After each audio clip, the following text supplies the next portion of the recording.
So this is our first draft of our website, and like I said, it's a typical crowdfunding website.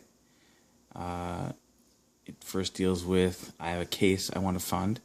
Sourcing these cases is going to be a key part of the business aspect and operational aspect of what we do.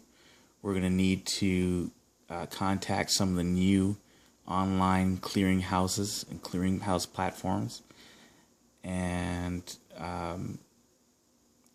get them to allow us to republish their listings for cases looking for funding using our crowdfunding model.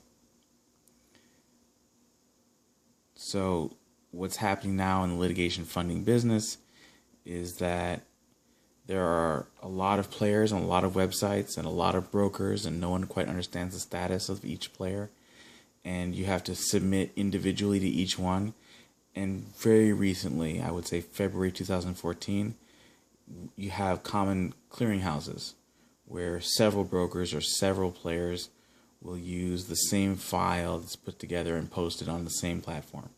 So we're working through the relationships with those platforms to republish on our site. This is, I have a case I want to fund. It gives you some of the typical functionality that's going to be on the site in terms of getting some basic underwriting information, biographical information, case status information,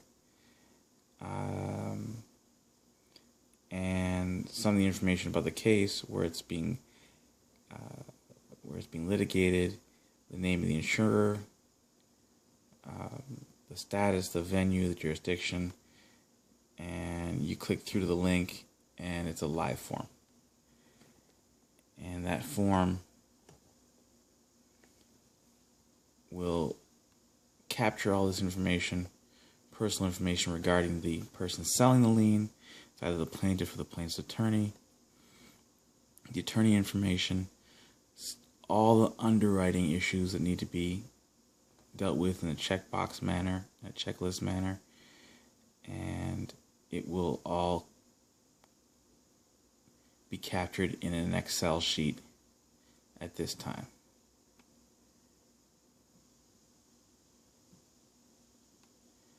So that's, I have a case I want to fund. It's basically the initiator for our underwriting process.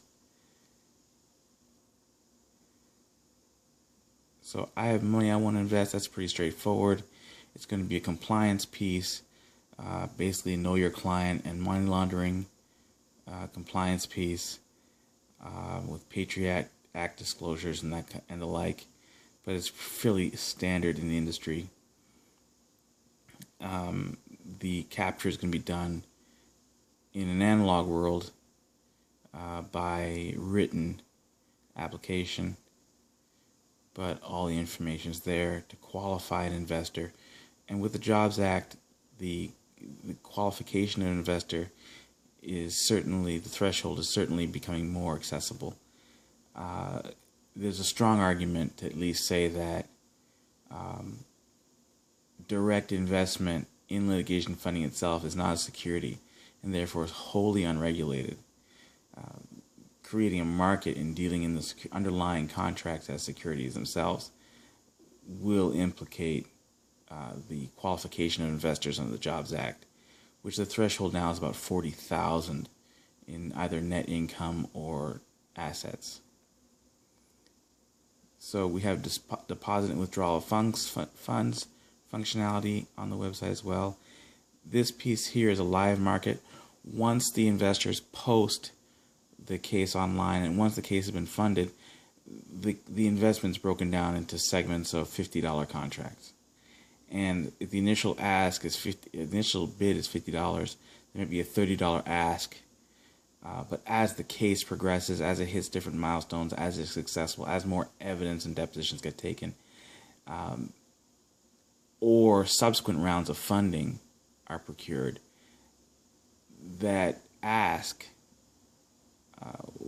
can go up and even exceed the bid price, thereby giving our investors a lot of liquidity versus investing in various litigation funding or liens.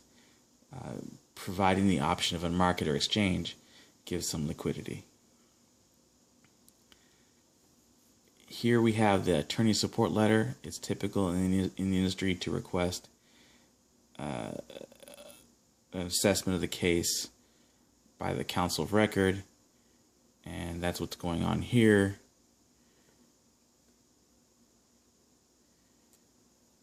But all the functionality, all this again dumps into an Excel sheet, and all the functionality can then is web-based, but it can be used to post underwriting and information about the cases. And so here's an example of a case that's been gone through underwriting and evaluation, and with all the data that's been captured, the questionnaire, the attorney support letter. One would just click through these cases as they're posted.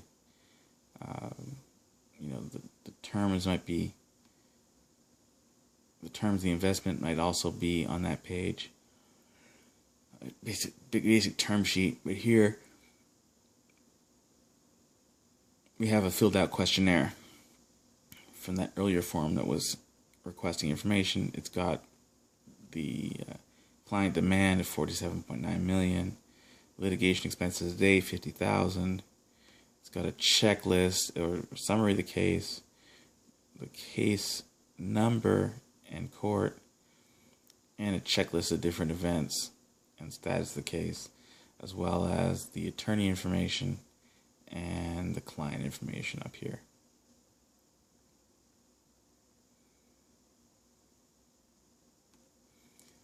So that's a filled out questionnaire. The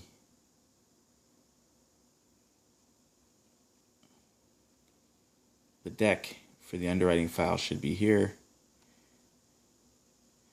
And basically what that's going to be is an overview of the terms and the litigation funding process as it relates to this litigation.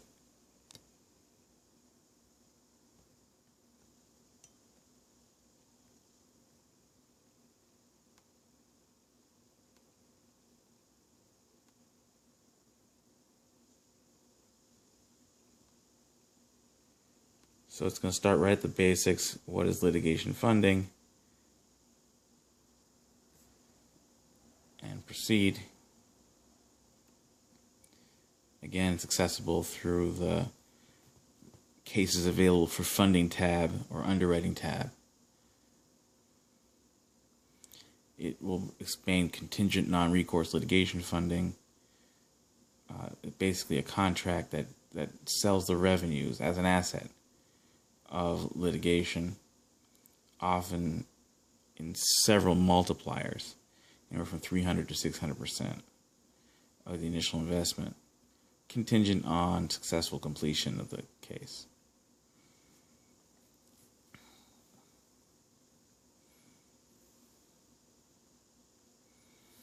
So return on investment, standardized in the industry, is a 3-year investment window. 100% the first year, 75% in the subsequent years, capped at the 250% return. That's a typical offer. At the microfunding stage, you are going to see significantly higher offers, anywhere from 300 to 600% on the first initial micro seed round of the money that goes in. So it expands some of the litigation funding process, how these liens are secured,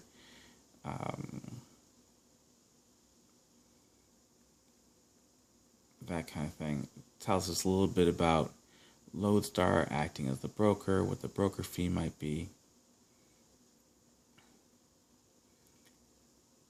and some of the ancillary services that Lodestar provides to the cases it's underwritten.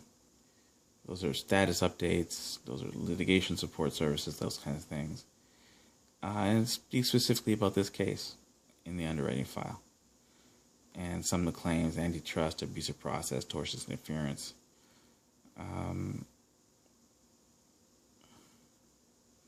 Use of funds, but more importantly, I think, an analysis of the damages claims and it looks like they're significant in the mid 100 million range.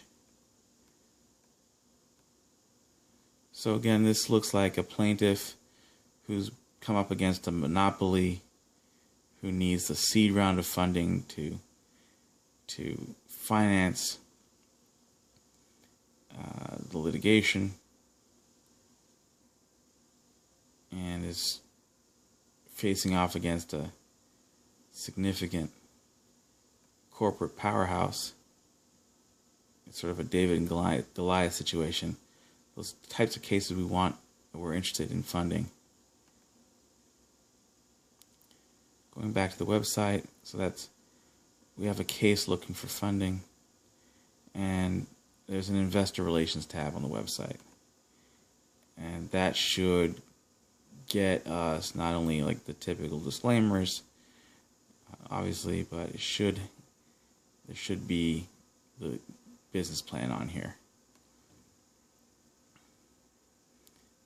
Executive summary, what we propose as the investment, what we're going to do with the money, the commitment that 75% of any money that you invest through the campaign is going to go to direct funding or direct lawsuit funding. The marketing plan is here, the strategic analysis, EBITDA projections, profit projections, and they should have 2 years worth of analyses. So it's all there, it's all online. We hope that this was helpful in terms of getting you to understand what the investment is and what we're proposing to do. And appreciate your interest in our company. Thanks so much.